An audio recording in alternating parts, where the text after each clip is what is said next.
There you are. I have to say. No, Ready? Okay, so I'm going to Oh, call here it the is. regularly scheduled select board meeting of Tuesday, August 8th to order. And the first item of business is approval of the agenda. So move. Second. Moved and seconded. Any changes, amendments? No changes that you know of, Kathleen? No. Okay. All in favor of the agenda, please signify by saying aye. Aye. Aye. Those opposed? Okay. Next is approval of the minutes from our July 25th regular select board meeting. So moved. Second. Moved and seconded. Are there any amendments to those minutes? I think just a small mistake on the first. It says Farhad Khan were absent. The line 11. Should be was, yeah. Oh, just. Yes, something so. I had a couple of small things too. I don't have it. Unless it's in the subjective mode. You want to look at I my don't copy have here? any content changes. Yeah, I'm a little slow. That's all right. Line 435, I had, feel we need to let them do the job they were hired for. Something's a little just minor off in that sentence. Mine's slow too. I don't have a copy in front of me. Which one was that? And feels we let them need to 435. do the job they are hired to do. Oh, sorry. I want to touch everything. 435, right? Is that maybe that we, feels that we should let them do the job? Sees a high level of professional and feels We we should let them. Should let them do the we job they're should. hired. Should is the word. Just add should in there? That should Yeah, between don't me need and to, Okay. you should let them do the job. They And need then- to, and Can you go to Should before them. 462? So, before let, I mean, and then cancel need. yeah, a need, Should let, need into. Should let them meet, take out need take to. need to. Let should them do let the job them, they're hired to do. Do the Yeah. job. Okay? there we go. And 462. And then 462, so that when, it says so the. And then 464, see if it is. One, the board should direct staff to investigate the opportunity and see if this is even possible. There's nothing really wrong with it. I was just looking, I was gonna say, see if it is a possibility. Is that okay? Well, There's nothing technically wrong with the sentence. I just wanted to change it a little, but Beth does such a great job. I hate being picky. Okay, any other changes? Hearing none, all in favor with the recommended changes, signify Aye. by saying aye. Aye. Aye. Those opposed? Okay, next item is citizen comments. Is anyone here for something that's not on the agenda already? Okay. I would just like to note that today we received an email from Victoria DeWin regarding air conditioning in the recreation center, and she asked me to bring that up to you during citizens' comments. Okay, and there's a copy in everyone's packet, Yes. so that you can see what she said. In here. Basically requesting that she thought it's very hot there, felt like playing outside in the hot summer day, and was wondering two things. I think I understood the question to mean, can we retrofit AC in the future? And then secondly, could we look at sometime budgeting for that? So there's no AC? I thought there was. Not in the main part of the building, or in the high gym. The other, not in the actual high gym, there's not. There is in the offices and the small rooms. so what is the heat generally? Is it forced hot air or some sort?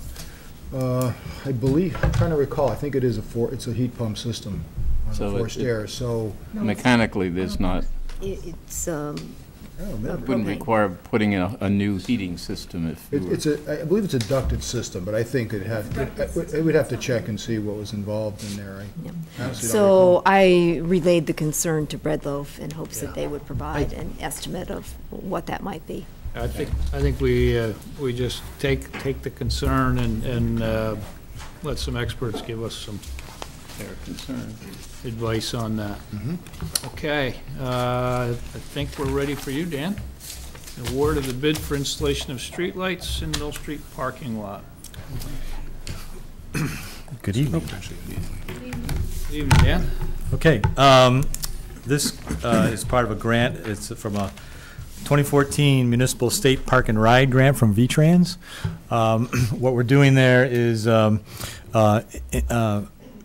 beautifying and making the parking lot down in Mill Street a little safer, a little more user-friendly. So this portion of the project is to approve a contract for installation of street lights. Kathleen has a picture up, and so there'll be 6 new lights put on the parking lot. Numbers 1, 2, 3, and 6 are 6A are new installations. We're going to retain poles 5 and 4 from previous work some years ago, and just put new fixture heads on that. This bid is for the work only. The town has purchased and ordered the fixtures and poles a few weeks ago, and so they should be arriving shortly.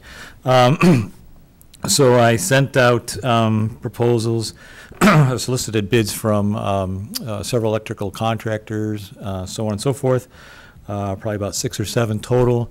Got 1 back. However, I do know that some of our local electricians were coordinating with, probably bidding on that with, in this case, Champlain. Adams Construction, or Adams Electric, is the subcontractor to Champlain on this bid, so it is all local people. Their bid was $8,888. I looked at the, yeah, 8888. I looked at our, yeah, no sense. Makes no sense, but anyway, looked at the project we did with a rec park a year ago, last winter, and it's not unreasonable from that work, for the amount of work done. So I'm requesting you approve Champlain Construction for the work. They would like to start tomorrow morning and figure it'll take 2 days. So bases will go in, and wiring and conduit, and be ready for the lighting poles to be delivered about the last week of August. And then they would be livened up. Questions of Dan? Yes. So do we have control over the timing that the lights are on, like we do at the sports center? They'll be dawn to dusk on a photo cell, and they are LED. Okay. And they are the lower Kelvin temperature, so it's going to be a soft light, not that bright blue light that LEDs sometimes are chosen with. I'm really struck at, like just how much we could be paying for street lighting and how much you've helped us manage those expenses in coordination with the utilities to get the efficient lighting that we can. And I just wonder if there's any other way for us to manage our street lighting expenses. So having reviewed check warrants like you have, it's just amazing like how much they cost. Oh yeah. So this, even efficient ones. Right. So this this is bid out as photo cell. There's other controls we might choose. So we can look at that with Mike. What is that? Well, there's like it's not really it's an electronic calendar. It adjusts based on daylight, but a little so better than the shave a on and little off bit, thing. Yeah. Daylight hours. Yeah. Otherwise, Yeah. it's just automatic in hours. Right. So. Probably. Can that have a sensor on it? If it's not used for like hours at a time, it turns off?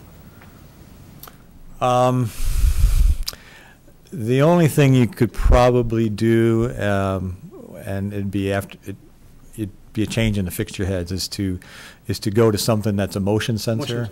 Yeah. Yeah. I'm not comfortable with that, really, though. I mean, for public parking areas and stuff. Especially this one where we've wanted to send a message that it's safer, and that's been an issue, and lighting does help. So there might be another area where we can do that, but maybe not that one. I guess there's some early morning people at the bakery. Staff comes in at 3:30 or 4, I believe. Yeah. And Especially so, getting like I'm that sure- end where it's really Yeah. good. Yeah, that would be. Okay, thank you, Dan. sure. Any other questions? Chris? It's not to do with the lighting, but in that parking lot, is there anything the town can do to get the landowners to clean up that whole back area? What do you mean? It's pretty disgusting. Green There- up? You mean a little greening up? Yeah. Or landscaping, or? Well, and also garbage. Yeah. Mhm. Yeah, it's the dumpster needs attention. I mean, walking up those stairs is gross. Mm. And that whole entrance to that, we want more people to use that and then make it more friendly. That's a good, Mm-hmm. So part of this, well, I can't answer that completely, No, but, I know. yeah, part of this, with this project is landscaping and plants. And so a lot of the scrubby growth, we're gonna try to control that. And then, Lily, who works part-time with rec department, is working out a planting scheme, so she has a plant schedule already worked out. Some scrubby trees are gonna be taken out by the highway department. I'll be back here when I get a price for some paving down there, the first half of it, so it's gonna look a little bit neater and brighter, but the garbage dumpster needs attention, so we can maybe have Tom Scanlon talk to those people and take care of it. Well, sometimes the garbage doesn't make it into the dumpster. I mean, that's the Human element, problem, yeah. yeah. Okay. All right, make a motion to award the contract for installation of 6 light fixtures in the Mill Street lot to Champlain Construction for a total cost of $8,888. Second. Moved and seconded. Any other questions? All in favor signify by saying aye. Aye. Aye. Those opposed? Okay. Thank you. Thank you, Dan. Is Gwen here? Gwen, hi Gwen.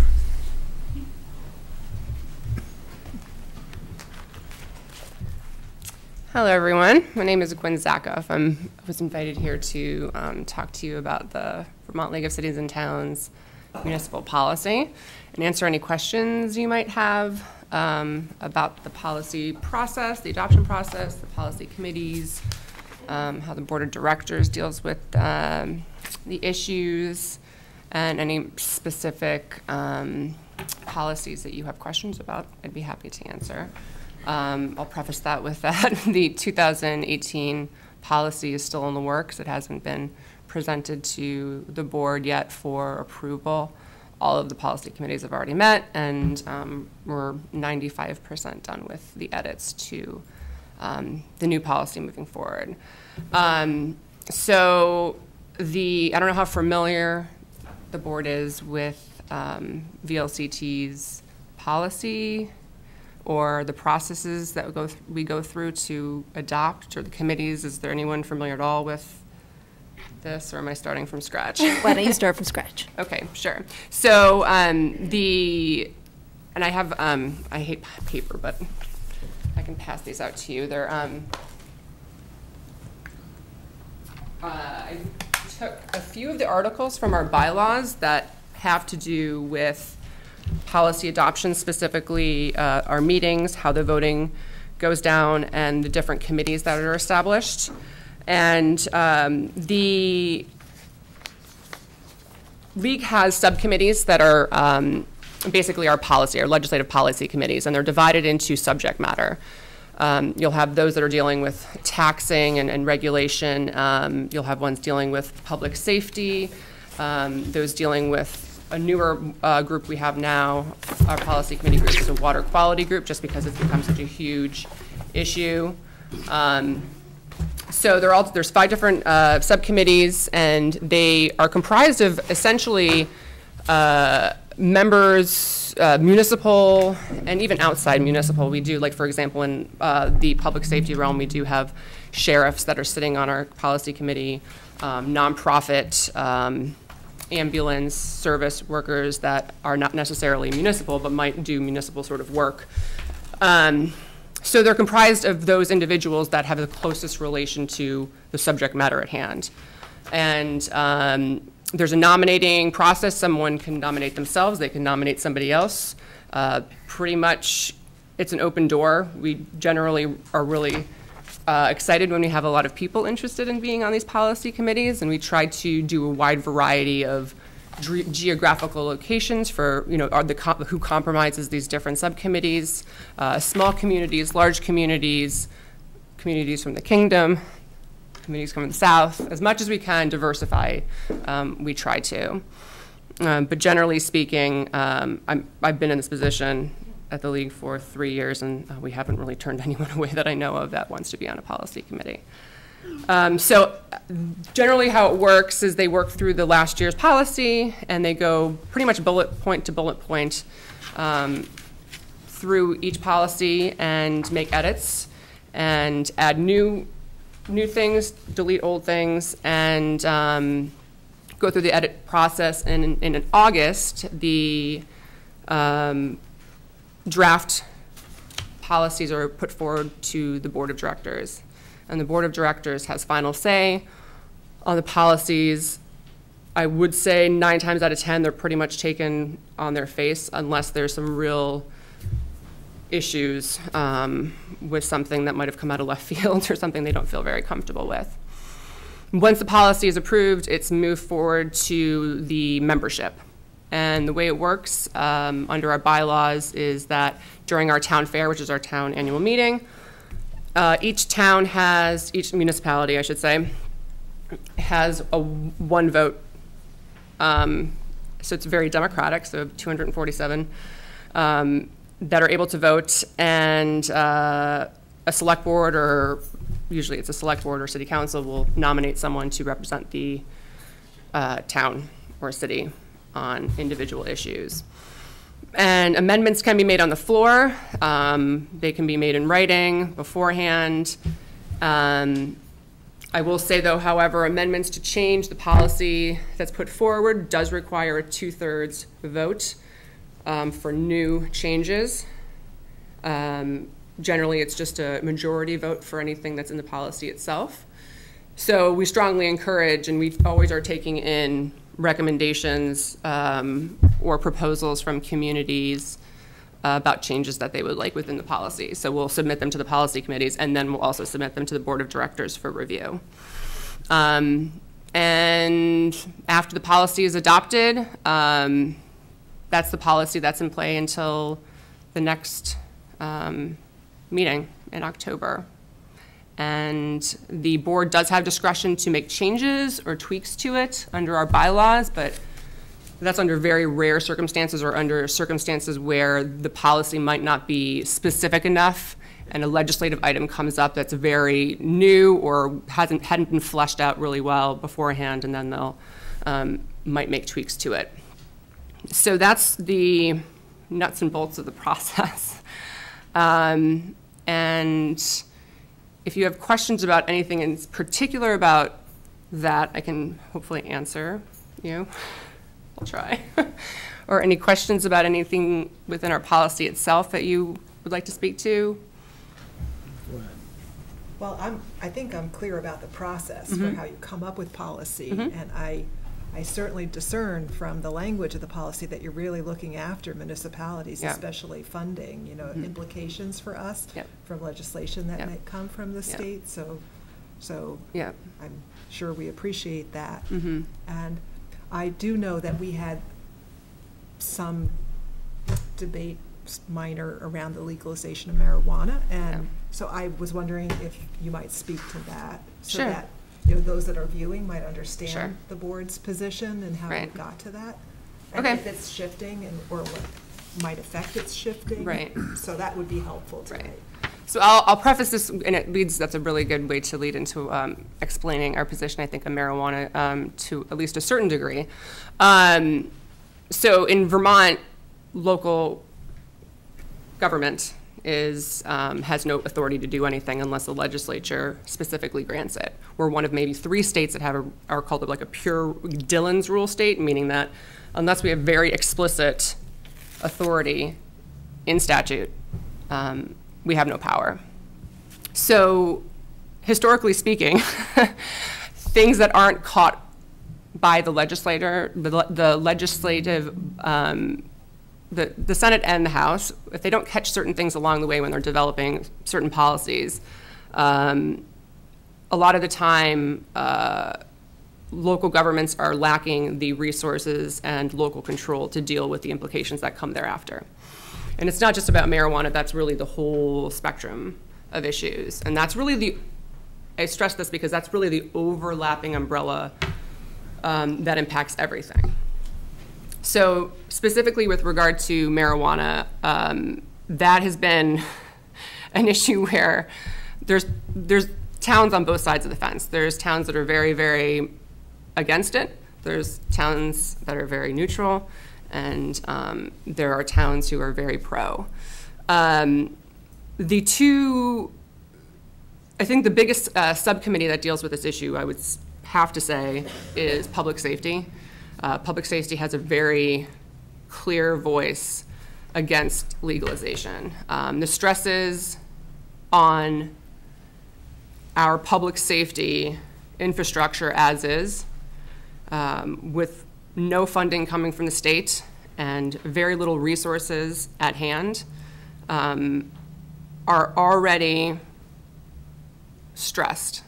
And I think the feeling from EMTs, emergency medical folks who are dealing with the impacts of the opiate crisis, for example, police departments, volunteer fire departments, paid fire departments, are very weary from the stories that they've heard from out west, specifically Colorado and Washington. And they look to those communities out west, those states that have legalized. Those states are not Dillon's rule states. They have a lot of local control. They have very robust law enforcement communities. They have sheriffs in every county, and they have pretty much police departments in every town. That's not true in Vermont. There's about 44 or 45 police departments. There are towns in Vermont that are 50 miles away from the nearest barracks or neighboring police department. So that is the biggest pushback we're hearing, at least from our membership. It's coming from a public safety spectrum. I will say the other flip side to that, again, going back to the Dillon's rule issue, is that there are no funds coming down and no resources coming down from the state, at least from what we've seen in the legislative process that's been going on for several years now, because this marijuana legalization issue has been front and center for several years. And it's been really, really hard to hear our message fall on deaf ears in the legislature. And the greatest example is last year when they pushed forth legalization. There was recognition that there were impacts at the state level. There would be impacts on state police, for example. But there was no recognition that there was anything like local government that would have any impacts there. So you would have towns like Middlebury, who has their own police department, Burlington, who arguably would probably have the biggest impact if legalization were to go through at a recreational scale, who got nothing. No resources, no taxing mechanisms, no funding resources to deal with the potential impacts. And that would be unprecedented. In every other state that's legalized so far, they have had resources sent to the local level, whether it's by communities at the town level or county level, and they are given the ability to tax. And unfortunately, this is an issue we keep bringing up year in and year out, and it still falls on deaf ears. And I think that recognition, despite us saying that this is an issue, is probably why this keeps coming back, and there keeps being a position of opposition.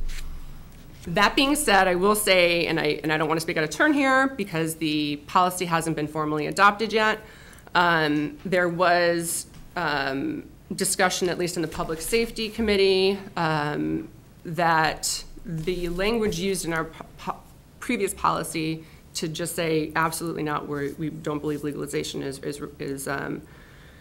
a good idea. They crafted the wording, and again, it's dependent on whether or not the board agrees, to be a little bit more along the lines of, we think that legalization is premature until, and then listing specifically the issues more clearly with why we don't think that local governments are equipped right now to deal with the negative impacts.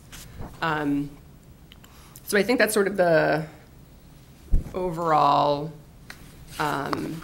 pushback, but again, this is an issue that no one agrees on necessarily, and the board, I think, looking at it from a pros and cons perspective, really the pros of legalization from a municipal perspective, looking at through the eyes of just a municipality and what the impacts are far outweighed by the negative implications.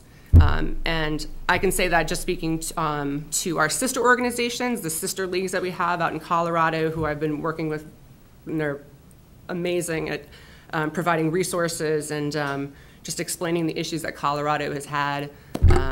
Washington's another great example. And it'll be really interesting, too, because we have 2 other states in New England that are moving forward with legalization, and they're really struggling, because of referendums, they're really struggling to, after the fact, sort of deal with the implications at the local level. So... Yeah, I realized we could talk a long time I about could talk that. forever. That gives us a kind of sense of it. Thank you. Yeah. So from and specifically with regard to that, when we are advocating on behalf of municipalities with this, it's first and foremost, once we get past we oppose, really the conversation becomes, well, what do you need as a municipality, or what resources can we provide to you? So we're not there just saying no. We're really in there saying, look to the other states that have legalized. Let's be really methodical about how we approach this. Let's see how this would impact a state with 630,000 people and communities that are incredibly small and have very little resources at hand to deal with the implications. The use is going to be on the streets. They're local. It's not going to be in state buildings. They're going to be in our towns and in our communities. And give us the powers we need. Give us the zoning authority we need. Give us the licensing authority we need. Give us the tax and regulate authority that we need. Give us the resources that we need that other communities have shown come up along the way. So hopefully that alleviates. Is this the proposed policy statement for the new one that support identifying the effects on cities, towns, and villages, including those on local school populations, municipal first responders, municipal ordinances, and municipal budgets in any discussion of marijuana legalization? Is that the entirety of the policy, or is there something that I've missed in here? Under the public safety, under the first 3.01, it says VLCT opposes legalization of marijuana or the expansion of current exemptions, which was basically the decriminalization. The proposal that's going to be going forward to the board of directors doesn't say that anymore. What it now says is that VLCT, I can't remember verbatim, but essentially VLCT doesn't oppose, but believes the legalization of recreational marijuana is premature until public safety concerns are fully addressed. Why did that not have a paragraph number, since it's under? So all of the policy statements are VLCT supports, so anything that's in opposition is a standalone. It's a standalone, is the way you do it? Okay. We try to keep things in the positive. Okay, but just a clarification. So if we approve this, there'd be a different wording. Is that right? If who approves that? If there's, I mean, we're being asked to generally. Not tonight, though. Not tonight? Okay, no. All right. This is to walk us through how they come about Okay. their policy. So we're not going to? Not tonight. Oh, I'm sorry. But nonetheless, there'd be a different wording of that. It'll be, yeah, it'll be a little bit different, yeah. Okay, well, I think it would be well to have that in print, so. Yeah, we don't have it done yet, so this is the only thing I Yeah, had yeah, to work okay, with for now, because okay. the other one isn't finalized. So, yeah, and if the community decides that this is a position they want to take on, it could be anything, they will let their representative in front of, their voting member, I should say, know, and they can submit an amendment. The amendment would have to be supported by 7 other individuals to even be voted on, and then there would need to be a 2/3 majority vote for approval. Well, I just wanted to know what the wording Sure. is. I mean, I happen personally to agree with the position, so that. So we'll be getting the revised wording in early September, and when we receive the revised wording, we'll also get a form that the board can submit any changes it would like to the VLCT board, or instruct its delegate accordingly. For any policies, right? For any policy. For any And policy. is there a deadline for that? There can be floor amendments, it can happen the day of. The only requirement is that October. it be reduced to writing to save time on the floor, Yeah, so. And the annual meeting? In October 13th, I believe is. Okay, so If we you want to wanna- get a proposal before the board itself to consider, it has to be done before their next meeting, which is September 9th. But in terms of getting it in front of the whole membership, it doesn't have to be submitted ahead of time. It just has to be submitted on the floor. We encourage it to be submitted ahead of time, but it doesn't have to be. Any other questions of Gwen? Gwen, while you're here, are there any other big changes coming forward in the policy? I wouldn't say changes. I think the biggest concern we're going to have this year with and it took over last session too, is just the whole water quality issues that are imminent, and how we're going to be funding these sorts of things. And it was a big point of discussion with our water quality folks. So I think that was a big issue. Nothing really new.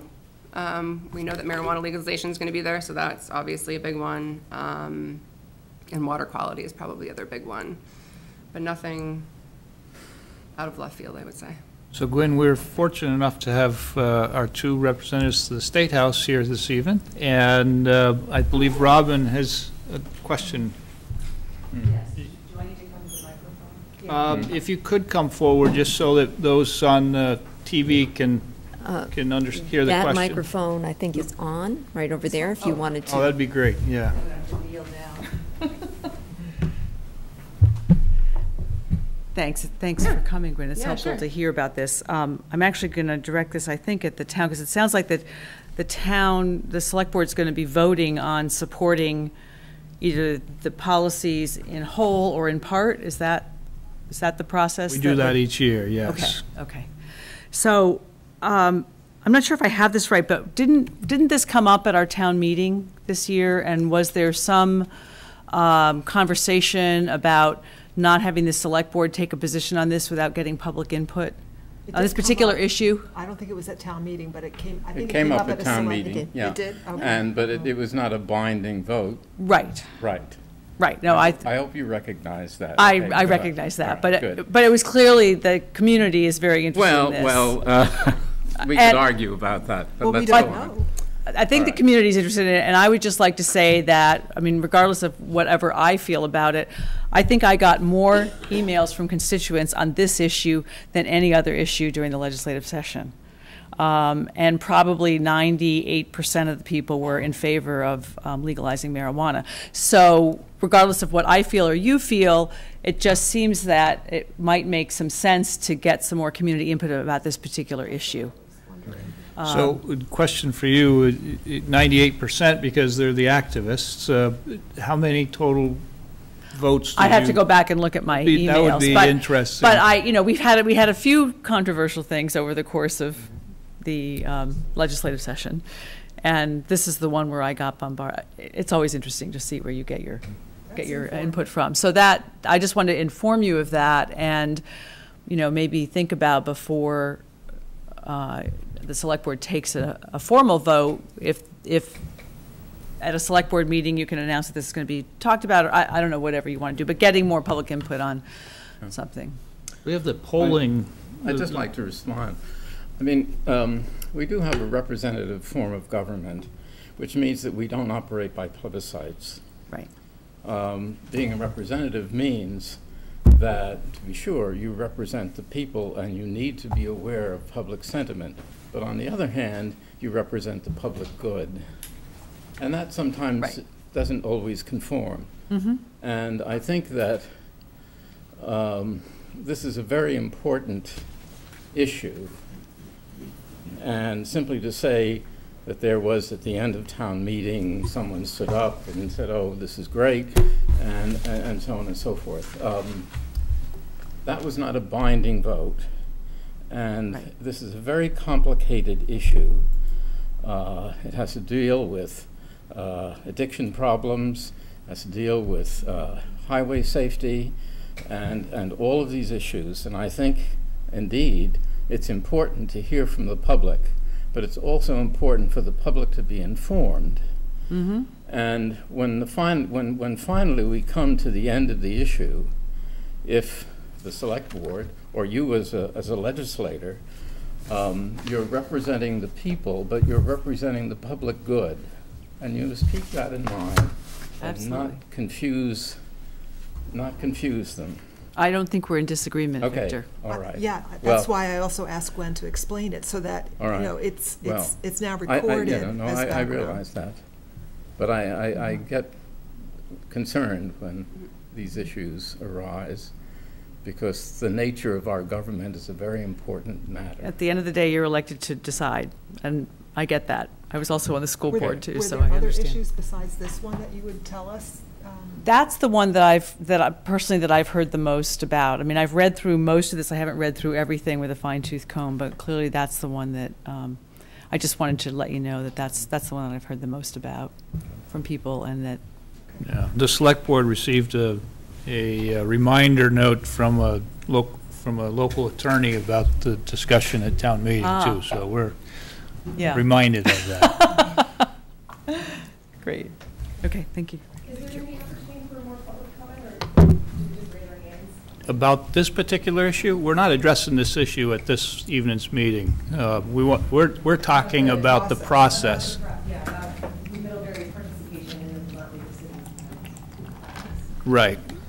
Yeah, we're not talking about the marijuana bill. If you have a question about the process, then I'd love to entertain that. Input on the process. Yeah. Question? Sure. Come on up.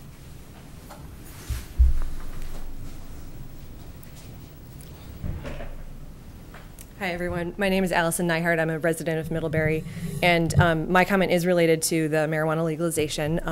I was at the town meeting where that issue came up, and I just want to express my opinion that I think it would be very appropriate for the select board to solicit public input on this issue, since it is a contentious issue, and the interests of the town are definitely very relevant. I appreciate all of the nuance that Gwen explained about the considerations that are playing into the various impacts that this issue could have on towns.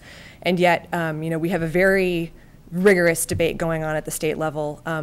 Both of our representatives are on record supporting legalization. They are both our elected representatives in the House. Both of our Addison County senators are also on record supporting legalization. So, we have a strong public process on that side also, and I think it would be inappropriate for Middlebury to vote in favor of a policy that opposes legalization, given that it's clear that our population is through its representatives, supporting a move towards legalization. So I strongly support efforts to, ask for funding, and I hope that will go through your channels.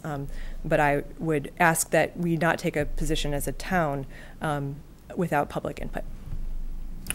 Okay, that's okay. That wasn't what I thought you were going to talk about, the process. So you're talking about the policy, which is not really what we're here to debate this evening. No, it's the process of how Vermont League of Cities and Towns gets informed.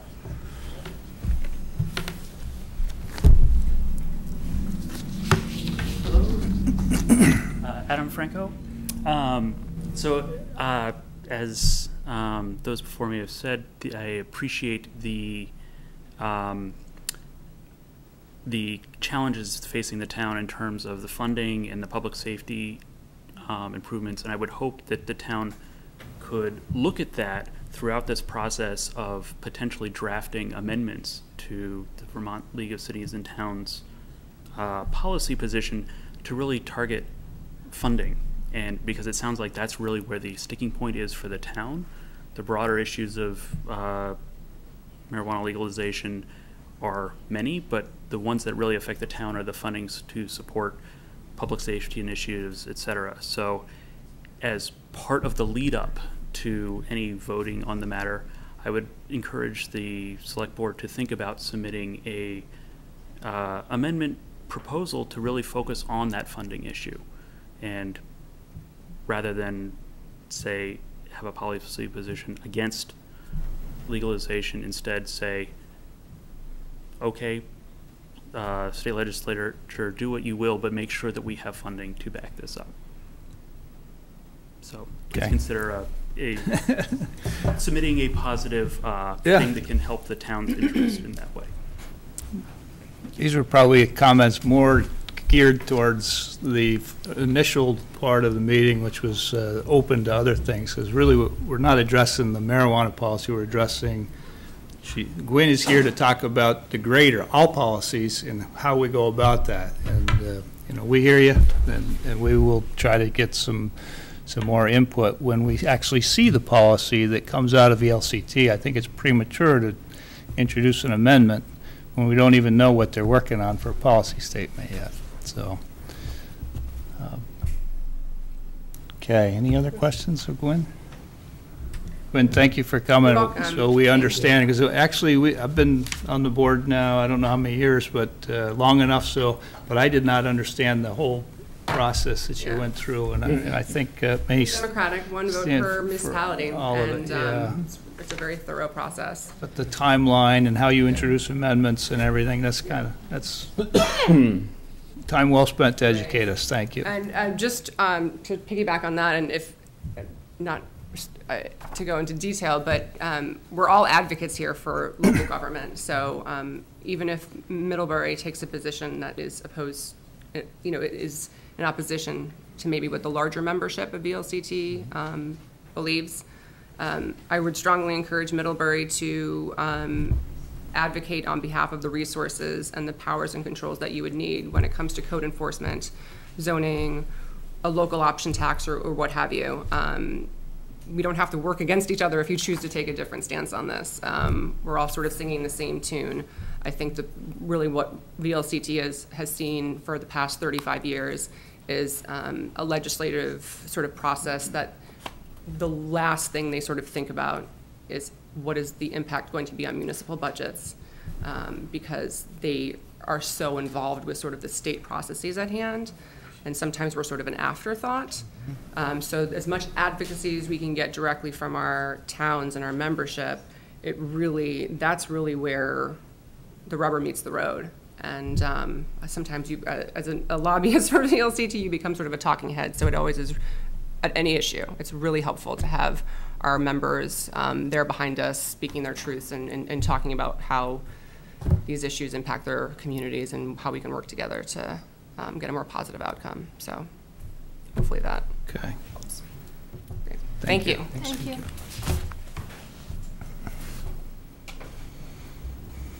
Since there was so much discussion on it, would somebody like to draft a potential survey that we could send out to give us some input? We've done those surveys before, and we have pretty good response on that, don't we? I'll try to coordinate it. If not write it, I'll figure out, you know, how maybe something like that could be done. If you want, Kathleen, unless you had an idea. I'm happy to let you take the lead, Laura. Laura, we should just communicate, because that Google survey that we did, I know it doesn't give people who don't have online access a chance, but you can go to the library or somewhere where there's public to do so. It worked really well for also for looking at results. So anyway. Okay. Jen? I have another green topic, but less contentious. We'll decide that. Just in general, we've got some nominations to submit to you, potential nominations to submit to you for the Conservation Commission. So we had John Flowers read a nice article in the paper about the Conservation Commission. I got a couple calls after that, and then we ran an ad in the paper with a deadline of the 20th, and we ended up getting 8 really good applicants. So I guess I would request that you nominate all of them. As far as I'm concerned, I don't know if I'm supposed to make a request or not. I would move that we nominate all of them. I was really impressed. You know, I know a lot of these people, and this is a real impressive. A lot of new faces, I think, and maybe that's maybe this nice. is just a different kind of topic that interested a different part of the community. So. Yeah, that's a nice aspect of it. So part of the town's charter is to read all of these names into the record. Okay. All right. Do you want me to read the names? Okay. That would be good. So we nominate Molly Anderson, Monica Presperhart, Camille Fuentes George, Andrew Leroux, Jeff Haworth, Amy Sheldon, Judy Wigger-Gross, Terry Arnold, Lindsay. No, don't read the back. Oh, don't. Yep. Okay. Those are potential ex officio members that don't live in our town. Okay. Okay. Oh. That. So we're nominating them. Do we have a second? Second. Okay. Motion to nominate and a second. And any comments on the nominations? We would then come back to the next meeting. So maybe give us an idea of what you're thinking as far as size of this committee, this commission. Yeah. So when you guys approve the rules of, I don't know, the mission, the sort of mission statement and rules of procedure and things for this committee, I had only requested 5. But since we have so much talent that's interested, maybe we should increase that to 7 and see what happens. I talked to Terry today, and I appealed to her as a fellow member of staff and said, would you be interested in being a non-voting member, like maybe an ex officio member? Because then you could potentially appoint all the rest of the 7 and we could have everybody participate. So that's just an idea I'll throw out there to you. Mm-hmm. Terry was fine with that idea. So. Do you want an Okay, amendment so, to it? no, let's, we can, then when we finalize it at the next, we had Jen here, I thought I would ask her so we would all be informed, because the original commission was for 5. It kind of got a sensing from the way she was talking that maybe she wanted all of them to be supportive, so. Mm-hmm. Yeah, I'm sure we could use help with, especially with the inventory work and being out in the field, and people have tight schedules, you know, there's never all 7 there at the same time, so. Okay. That'd be great. So all in favor of nominating the slate of 8, signify by saying aye. Aye. Aye. Those opposed? Okay. So we will at the 22nd. Yes, Judy. If I can just, Judy Weigelberg, and I just want to thank the board for approving the formation of this commission. I think it's awesome. Thank you. You're welcome. Yeah, we're happy Jen's getting some projects going here. We're excited to see them, so I think we're just as excited as you are, Judy. John. Okay, great, thank you. So, thank you. I'm John Copans. I work for the Vermont Council on Rural Development.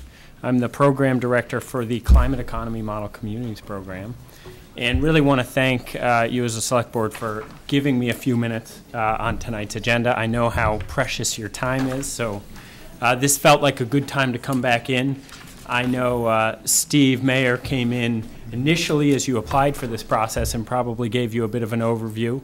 But as we begin to sort of put the building blocks in place for this process, it felt like a good time to come back. So also want to acknowledge that you have two members of your select board, members Seeley and Sermley, who are really part of the core team that are working on this initiative, and really appreciate their participation in this process.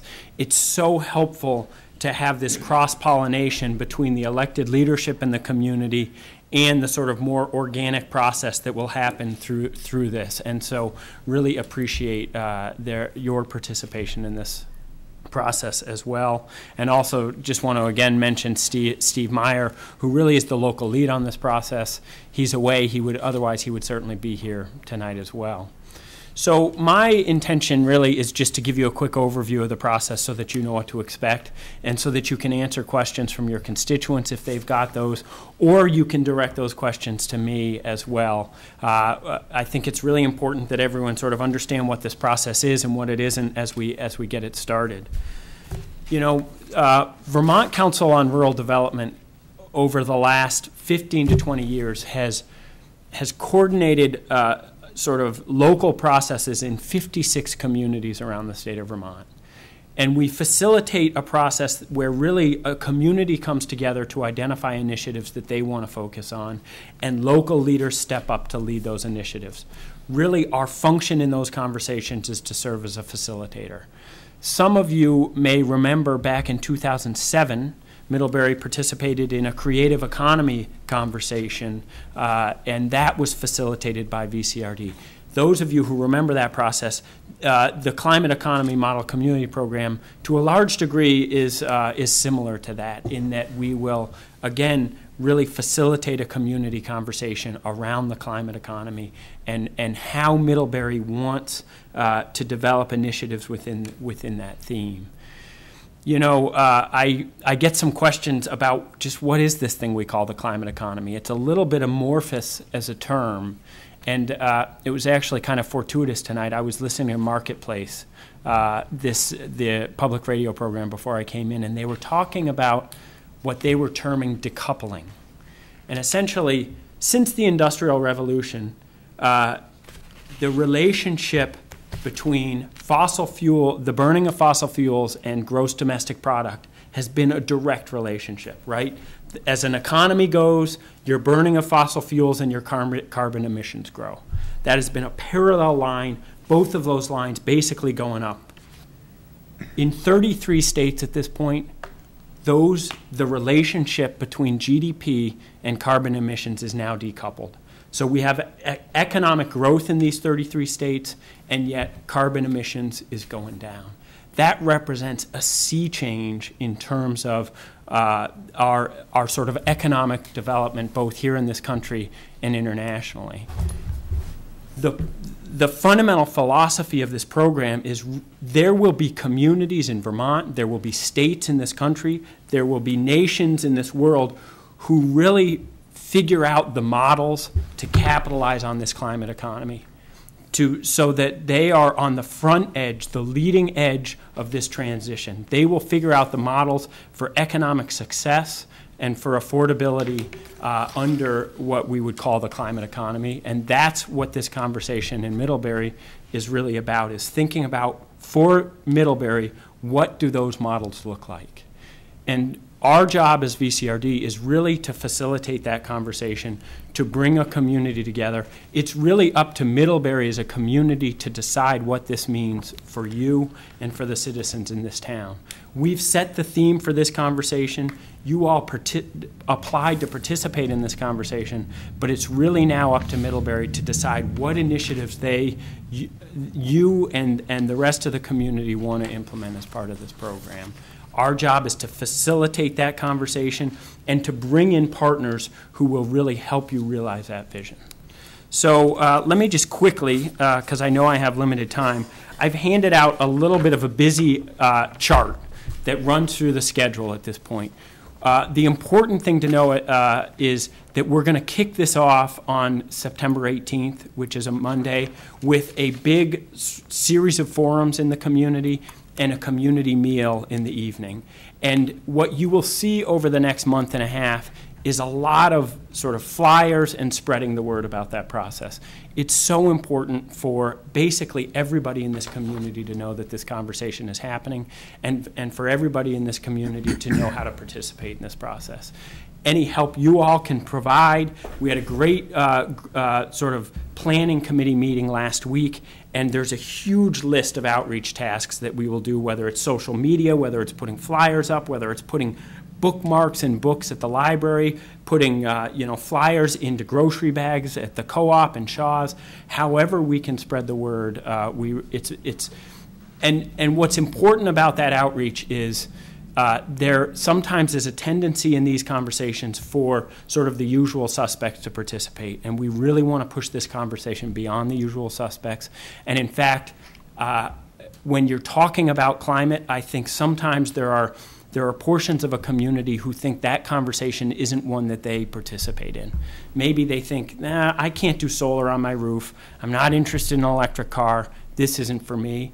But for this program to be successful, it really needs to cover the full socioeconomic spectrum. We have a core partnership with Efficiency Vermont and Green Mountain Power, and an emphasis of this program is really thinking about homeowners, renters, and businesses and what opportunities they have with energy efficiency, with transportation efficiency, with what we would call energy transformation, like cold climate heat pumps and electric vehicles, vehicle electrification, and with sort of residential and business scale renewable energy development. So that will be part of this conversation. And what we hope to develop is models to make those types of measures available to as many people in the community as possible. And Green Mountain Power and Efficiency Vermont are certainly dedicated to making that a possibility as well. So first step in this process is in September. We will have this series of forums. Then in October, the community will come back together, and through dot voting, we'll select some initiatives that the community decides you want to work on.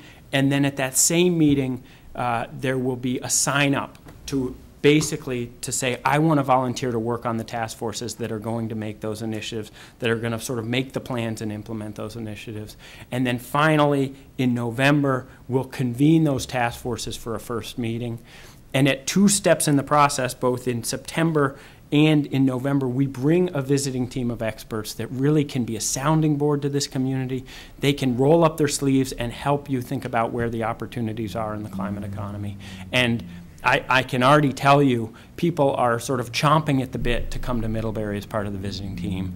You know, what's exciting about working in a community like this one is that you already are really a leader in this space. When you look at what one of your recommendations as part of your creative economy process was a decade ago, it was really to establish Middlebury as a leader in renewable energy and energy transformation and energy efficiency. You already, with ACORN, with your energy committee, have done so much. And it's exciting, the prospects of building on that. It's also a little intimidating because it's like, okay, where do we go from here? But truthfully, we at VCRD are really excited to roll up our sleeves, and so are many other people around the state excited to come to Middlebury and help you think about what the possibilities are here.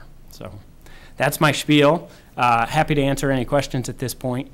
The one thing I would emphasize is I am happy to come back over to Middlebury. I work out of Montpelier, but if you run into questions from constituents, or if there are opportunities to engage with community groups to just orient people to the process and to invite their participation, please let me know about that. I really am eager to sort of spread the word about this process at this point.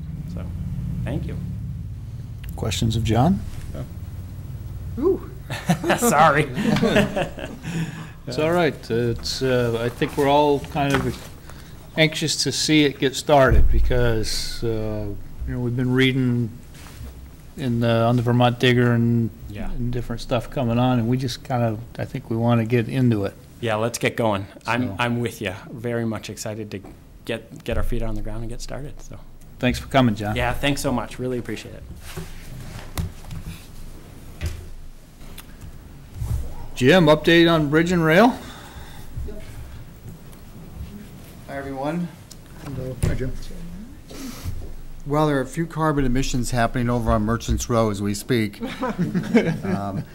Kubricki is in his 14th hour today of getting Merchants Row ready for paving tomorrow, and so we're in the final 3-day run to open up Merchants Row and complete this phase of the construction of the temporary bridges. Main Street Bridge, as you know, opened up last Friday, and so Merchants Row will open up by the end of the day. Friday is the plan here. So again, we'll see paving tomorrow, signage, line striping, guardrails, all that will take place Thursday and Friday, and then we'll open it Friday afternoon. So a lot going on with the project, and right now I'm kind of preoccupied with improving some of the signage on Main Street and making sure that the signage on Merchants Row is clear to both motorists and to pedestrians, and that everything's safe as well. So, any questions about, I'm sure you've all walked down there and observed the work in progress or the completed work on Main Street Bridge. Do you have any questions or things you'd like me to follow up on? I don't have any questions about the process, and I think everybody really appreciates the communications, especially what you're teaching us about parking and flow and how the businesses are doing and what businesses we have here. Yeah. And we were having a conversation this morning with one of the downtown merchants who was reminding us that, you know, the margins can be very tight, and so we can, another way we can help is by paying, if we can, with cash instead of credit cards. Okay. Because credit card processing is extremely expensive. And I learned this working for a business too, that it's amazing. It's actually stunning how much they have to pay in credit card. Right. And I understand the convenience of using credit cards for tracking and just all the reasons, but that's another way that people could help. So I'm just mentioning that. Cash flow, right. Yeah. And it was great to see the vitality and the purchasing that was happening last week for the block party. It was fantastic, very successful. And then the movie screening later, and just really felt good to be in Middlebury and see it filled with a lot of activity.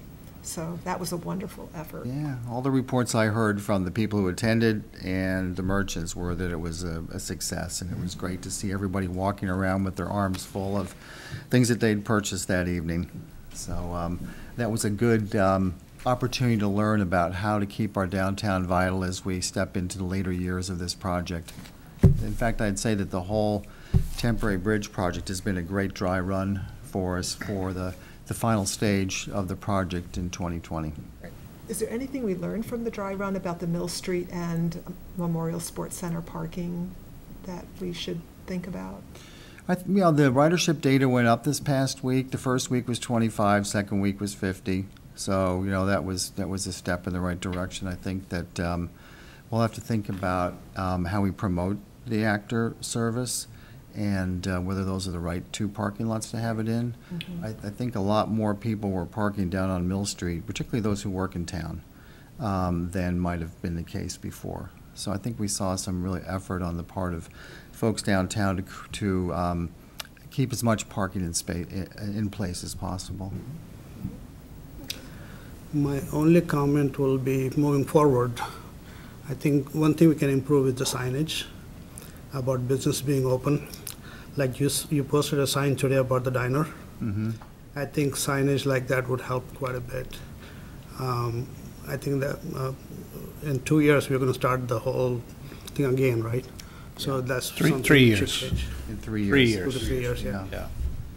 We won't have the streets shut down until 2020, so I want to make sure we clarify that. 2018 and 2019, which I'll be addressing in my daily updates. Once we turn the corner here, I think we've got a really good readership for the daily updates, and so I'd like to make sure that we're clear about what's going to be happening downtown in 2018 and 2019, and that it's not the disruption that we've seen this past summer, that much of the work will be taking place off the streets, and so that citizens of the town have a clear sense of what 2018 and 2019 are going to look like, because they won't look like what we've seen this summer. Regarding signage, is it possible to put something of the same weight or a bigger weight on the road closed sign, right over the road closed sign that says businesses, sidewalks open, road closed? Because people see the visual of road closed first, and even though, you know, there are those other signs, I think maybe it's a question of weight and placement still. I think we can do anything we want. I think, you know, this again was a learning experience. So here's the standard road closed sign. Although you go to the 3 message boards at the 3 entry points to town, and they say downtown bridge is closed, businesses open. Downtown bridge is closed, businesses open, flashing continuously like that. So we did get the message out on the message boards. The static signs, you know, anything's possible. Whatever we ask for, VTrans will work with us on. Mm-hmm. And what we got was standard fare this time. And so again, it was a good learning experience. What do we need above and beyond what would typically show up? There's some things that will not translate because the entire, what we have to talk about, and we have talked about, is can we have some temporary walkways that allow you to cross even when the bridges are all shut down and dropped. And so it got really confusing that once they shut down Merchants Row, because it was not it was all driven based upon the no pedestrian crossing there, and we started seeing more confusion once that was truncated and you couldn't walk across it anymore. Right. Yeah. I'd say, too, my other observation is that not everybody reads signage, so you can have the best signage, and you're still going to have issues, so right? You are more aware of those signs because you put them up. The person who's walking up, they don't look at it in detail like you have done it. That's what I'm saying, yeah. So I think signage is part of the solution. It's not the whole solution. Mm-hmm. And we need to be creative about how. The diner's a good example. How do you get people to the diner? There's no parking on South Pleasant Street. You know, it's kind of squared off there by the 8x10 chain link fence. So how do you get folks there? So those are the kind of things that we'll kind of take a step back and think about for 2020. You need to get some neon. Neon. Put it on the list. Mm-hmm. Yeah, something that's very clear, right? Yeah. Yeah. The sign I saw today about the diner, that looks pretty attractive to people. And it's at the beginning of that walkway, right? Yeah, and you know what's great about that, Farhad, is the diner did that. You know, they sat down, Hallie Sargent went and said, we need a sign, went and created it, hand drew it, and put it right up at the top there, and people noticed that because it stands out. Mm-hmm. So. Yeah, probably caught their eye more than a stamped metal sign. Yeah, so one of the things Jim and I are looking at and learning is the signage. You know, it has to be where you see it, and it has to catch your eye. Jim was pointing out the amount of people that were using our new bridge on Main Street as a pedestrian bridge, and which is very dangerous. If we sat and watched and counted these big tractor trailers going through with oncoming cars, and if the person who had been walking had been on that bridge at that time, that's just terribly unsafe. And so Jim's getting an education on what sign options we have, looking at places, and the state is working very well with us to place those signs and try to make sure that we're doing the best we can to warn people and to kind of use their heads. I really think you're doing a fantastic job communicating. That's more important than anything else. But like you said, it's a learning experience for us. This is the first time we have a project like this. So we'll be prepared next time. Thank you. I've attended a number of meetings at St. Stephen's, and people are making those meetings, which I thought was good. These are middle of the day meetings. And, that's great. And so they have found a way. That's the trickiest, really. It could be one of the trickier This community shows its spunk and spirit in a project like this. You know, we had 54 2-hour shifts at the volunteer info booth to fill. Every one of them went within 2 days. So that's an example of the kind of spirit we've seen, the involvement we've seen in the community. You have that kind of involvement, it makes my job easier, and it makes all of our job easier to kind of navigate through this. So, so Friday, come on down, see Merchants Row open up, and we'll celebrate the end of this phase of our project. Bet you're looking forward to Saturday, huh? In case, I know the select board realizes, but for those people watching, Jim's been there doing it, long weeks, supporting the project, but making sure that the communications are out there, trying to make sure that everybody knows what's open and how to get there. Working the signage issue, we're getting not a master's course, but we're at least getting a bachelor's in signage 101. Right. And so, I think it'll continue to get better as we move forward. And I've been very pleased with the state's willingness and the contractor's willingness to make adjustments on the fly that we feel make it more palatable to the community. And more attractive to the community. They've made adjustments in the design on the fly so that it blends a little bit nicer, knowing that we've got to live with it for 3 years.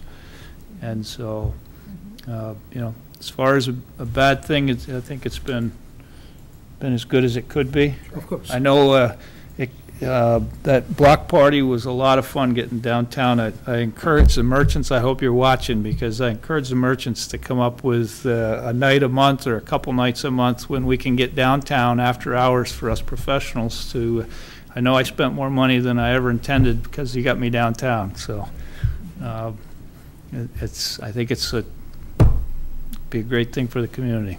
Agreed. Okay. Thank you, Jim. Thank you very much. I just want to say quickly that I think the best money we've spent is having Jim. Absolutely. So I just want to say thank you. Thank you. Yeah, I would agree with that. I just can't imagine having gone through this without. No, that's Jim. well said. So yes. thank Thanks. you. Yes. Thanks. Yeah. I honestly have to say that the professionalism and high degree of competence of Kubricki, the state, VHB, all the folks involved here, we're fortunate because we do. Brian and you will remember that we were promised the A-team a year ago now when this project went sideways, and we got the A-team. And you can see what it means to have an A-team when these guys hit the ground in June and in July, and have done what they've done in a really short period of time. So. And beat every target. Every target, and that's what makes my daily update so much fun, because I know when they say they're going to do X, Y, and Z on Wednesday, they have done X, Y, and Z, and probably another thing on Wednesday too. So, well, I think also too what you see with this is the community now really understands the complexity of what it takes to make this thing go, and it's not an easy task. And so there's a lot of moving parts. I think there's a great appreciation for that, which helps to sort of increase some of the tolerance for some of the inconveniences that occur. But to know that it is in the best interest of the town. I mean, I'm sort of looking at this now as the start of a cocoon, and it's going to be a fantastic butterfly in 3 years. Mm-hmm. Mm-hmm. And we'll get through it. We show that. Agreed. Thank you, Jim. Thank you very much. Thanks, Jim. Okay. Kathleen, you want to walk us through this? Sure. Green Mountain Power easement? On the screen, you have a diagram map of the proposed easement area. This is in response to GMP's response to a request for a service upgrade by Comcast. What they're going to do is install a new pole 50 feet south of the existing pole and install a new pole and line transformer for service for Comcast. I have reviewed this with Public Works, and it is currently at legal counsel. One concern Public Works had was about burying of any cables, so we're going to make sure that that's clear, that none of the utilities will be buried as part of this. It's all going to be overhead. So I'm asking for your approval of the proposed easement and to start the 1061 process for the conveyance. Pleasure of the board. Make a motion to conditionally approve Green Mountain Power's request for an easement for an overhead power line on a town-owned land off Springside Drive, pending the completion of the attorney review and the successful resolution of any issues arising from that review. Second. Do you have to do those together, or? Yep. Okay. We can do them together? Yes, please. Okay, Okay. go ahead. Sorry. Hold that Yeah, thought. I will. Okay, all right, good. Because we're relying here. Yeah, okay. Okay. And then second, to authorize town manager Kathleen Ramsey to work with council to initiate a section 1061 process for the conveyance of town-owned land. Now I'll second. Moved and seconded. Like, didn't leave me hanging. Any questions, anyone? So what is the concern about burying again? Any They utilities? just want, the easement provides that Green Mountain Power can put the wires overhead, bury associated cables and such, and Public Works Department is not comfortable with burying any wires. And why is that? Just concerned about future activities up there associated with the reservoir and such. Okay, because they could be digging and Right. they don't want to hit Right, those. right. Okay. It- I just wanted to make sure I was clear about that. Yep. And in terms of like, I know we talked with Vermont Gas about who pays, who doesn't pay easements. This is an example of a utility. So I'm just like putting it through that filter because, you know, we want to be consistent. Yeah, correct. And I know we wound up not doing it with Vermont Gas. I don't know if it's a policy that we evolve to, or we just keep it as it is, but I'm just mentioning it again because I didn't know how other board members felt about that. I'm inclined to support our consistency with not charging them, but I wondered if it's something that we did want to look at down the road. I don't know. I would say we'd have to study it down the road because we've never done it before. Yeah, I don't know how other towns have handled it, Kathleen, if you've seen any precedent from other towns or not. But anyway, that was just something that I just wanted to note. That's it. Did you guys, when you were in Killington, ever charge for easements on? We didn't have the vast number of requests that we've experienced here.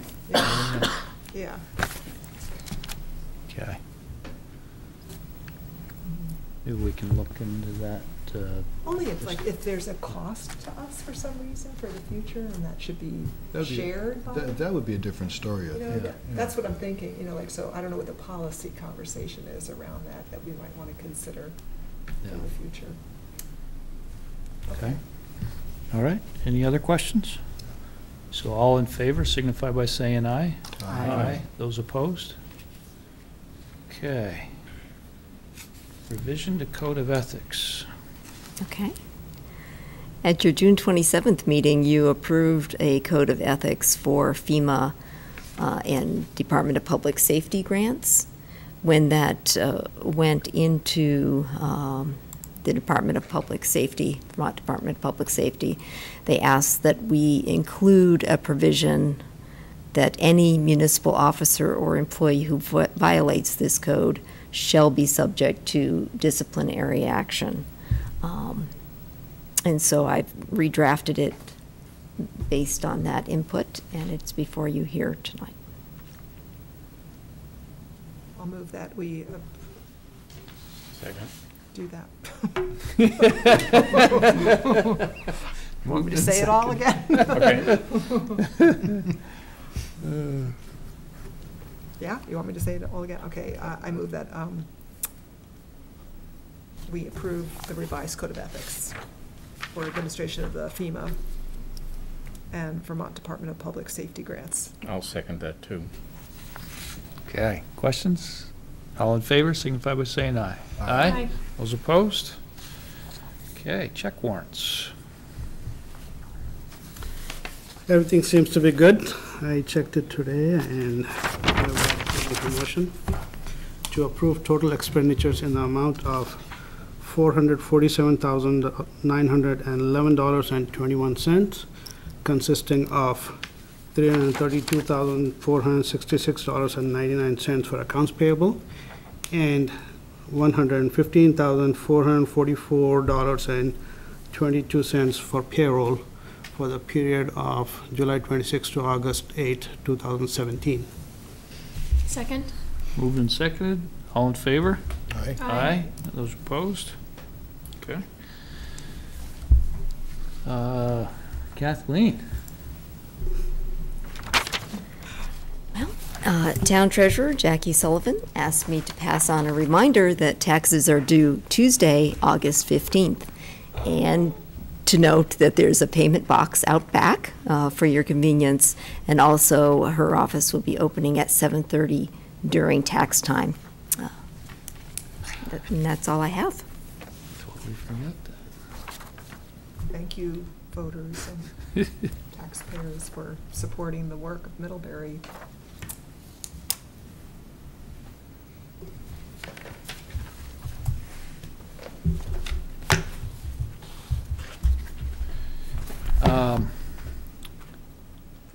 Board member concerns. Farhad? Good. You're good? Yes. All right. Nick? I'll share that opinion. I'm good, too. You're good. Heather?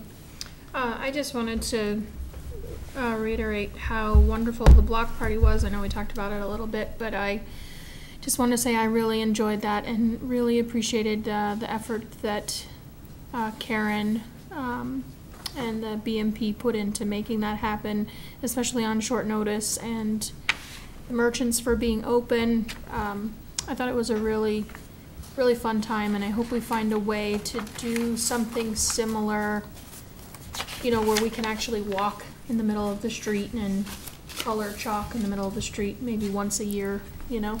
Yeah. So. Sounds fun. And I just want to say I've ridden the bus several times because my daughter's going to Camp Cucamonga, so I will pick her up and we'll leave the truck at the Memorial Sports Center and ride the bus downtown. And particularly the last week when when both bridges were closed and traffic was really backed up, it was really nice to ride and not have to drive. Mm-hmm. And I hoped people listening and watching, you know, take advantage of it before it goes away on Saturday, and hope we can find a way, even if ridership was low, to do something similar next time, because it was really nice. Did you enter the raffle? Yeah, Becca won. Oh, she did? Becca won one of the gift certificates in the first week. So. How'd you manage your time? The time was pretty good? Yeah, I mean, we rode it this afternoon because we wanted to come to the library, and the bus is right there after when I pick her up, and we waited maybe 5 minutes across the street here for him to come back. I think that's what the people should know, that a lot of people think that, oh, okay, if I take a bus, I'm going to waste half hour, an hour or something. No. So that's good to in this particular case, the bus, I mean, it was pretty, and not necessarily a set schedule, but you don't have to wait very long before it shows up again. Yeah, at the most. Yeah. That's great. And it was fun. We had a good time. Becca thought it was fabulous.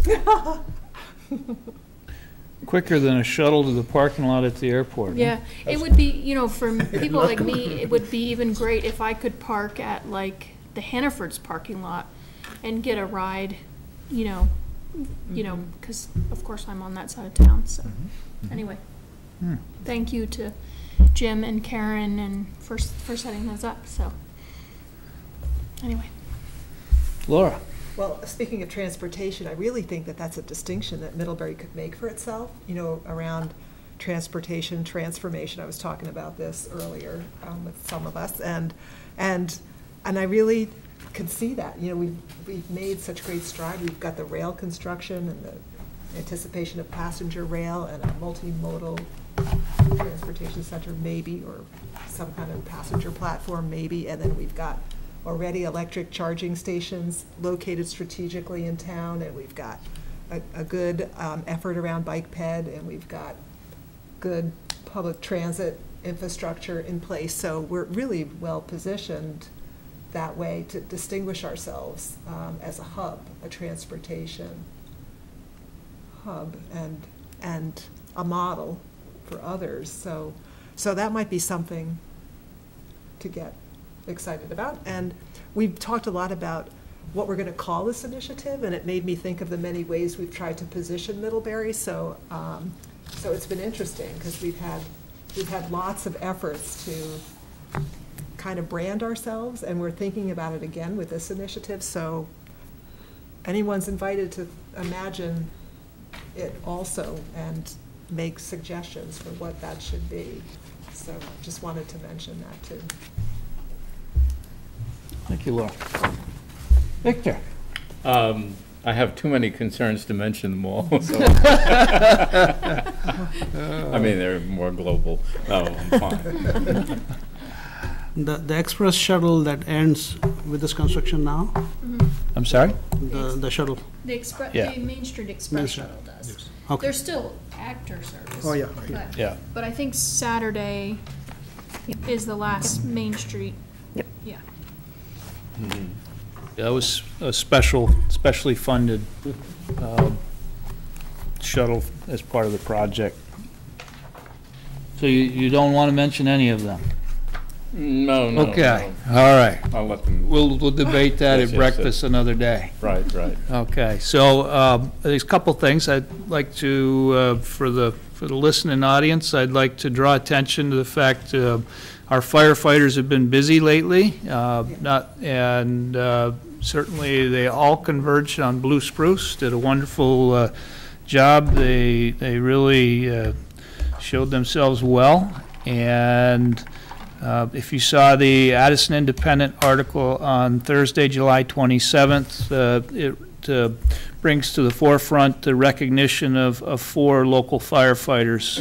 One of them, our own Donald Patterson, Vermont Firefighter of the Year, and certainly we're proud of what they do.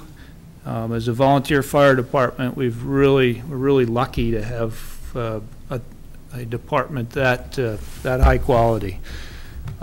Secondly, I'd like to thank everybody out there for coming down and supporting our merchants during the last few weeks.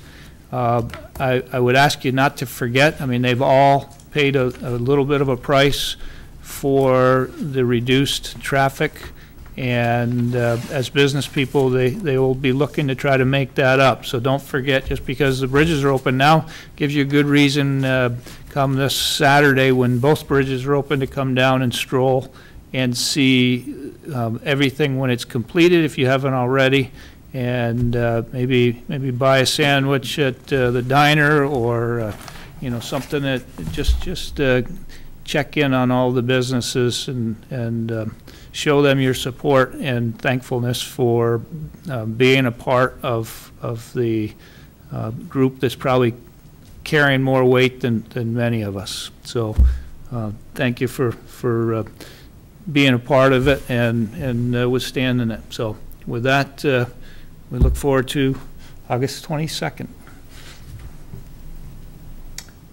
Motion for adjournment? So moved. All in favor? Aye. Okay. I don't know if we can. Just say anybody guess opposed. this.